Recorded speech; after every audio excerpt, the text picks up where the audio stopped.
Hi, this is Nick Davis from graphicdesignemployment.com, and this is a tutorial on how to cut out hair from a background using Photoshop. This image here I chose because I wanted to find a really complicated one to work on, one that had a very detailed background and hair that was very fine and curly and really blended into the background almost inextricably.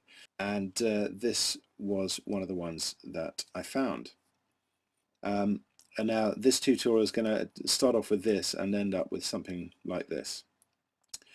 So if this is the sort of thing that you want to know how to do, then this will hopefully cover it. Now every image, certainly every hair cutout image that you work on has different attributes, and so not every step in this tutorial will work for every image.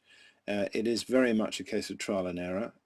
This image is going to focus on using a combination of color replace, blending mode options, and a bit of cleaning up channels to achieve the finished result. But different images require different approaches, and this is why I've done 3 or 4 tutorials. Each one approaches it, the subject, quite differently. This one does a lot of work with the layers, another one with channels, another one I use the fluid mask plugin for. Hopefully you will find something from one of these tutorials that will help you with your particular image. So as I said, every image has elements working against you, and generally there's at least one element that works in your favor. Now this image has several things working against me, not least of which are the steps over here on the left, and they've got this sort of strip of white that juts in to the hair, and you can really see it cutting into the background there. And also the railings, vertical railings over on the right hand side. That's one problem. The second problem is obviously the hair itself is very fine and frizzy, and it's going to be very difficult to extract.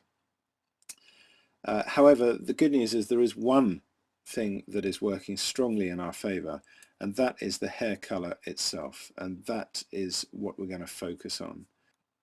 I like to work non-destructively when I'm working with images, which means I keep copies of all the source files, all the layers, so that if I do make some kind of error and I want to revert, then I don't have to resort to using the history palette too much, because if you save a file and close it, of course the history is lost. So it's better to make sure that you keep copies of all the layers in progress to work non-destructively. So what we're going to do throughout this tutorial is make a number of copies of the background layer. You can do this all in one go at the beginning, or you can do it as you go. I'm going to do it as I go.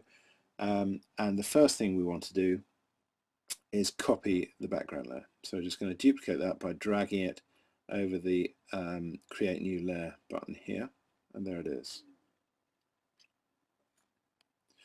Now next we're going to invert this top layer. So we're going to go Image, Adjustments, Invert. Next, from the Blending drop-down menu here, I'm going to select Color, so that it turns back into a positive, and the blue is really starting to show through now.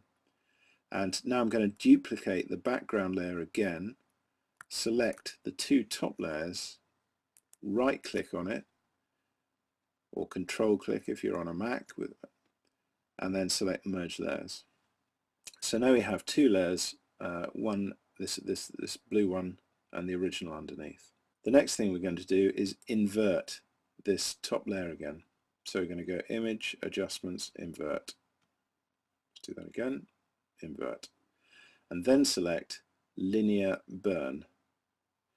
And now we've got rid of a lot of the background. It's gone very dark. Obviously her arms and shoulders and body down here has as well, but we can fix that later. The important thing is the hair is really starting to show up now.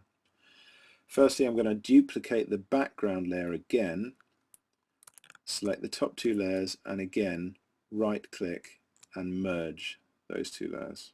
The next thing we're going to do is use levels to brighten up this red. So go Image, Adjustments, Levels. Now, assuming you're working in RGB color mode, and we are, to make sure you are, select Image Mode, RGB Color.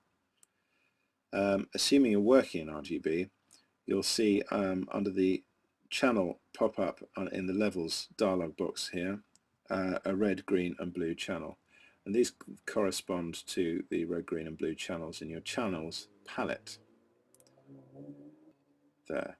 So what we're going to do is select Image, Levels, and we're going to select the red channel and drag the white slider up to about where this sort of histogram chart begins. If we take it too far up, this detail around here will start to be lost.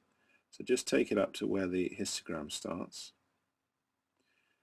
Then select the green channel and drag the black slider down to the right, and then the blue, drag the black slider down to the right, and that will get rid of any blue and green information and enhance the red, and we're going to click OK. Now, as I said before, this works for this image because the hair was very red to begin with, and that's what we're using to our advantage. But every image is different, every hair color is going to be slightly different, so it's a matter of trial and error. Just do what works for the image in question. We're going to use Replace Color to start to turn this red into white, or a very much lighter hue. So to do that, we're going to go Image, Adjustments, Replace Color. And we end up with this dialog box. We're going to click on an area of bright red right here in the middle and take the fuzziness slider all the way up. We're going to take the saturation down and the lightness all the way up.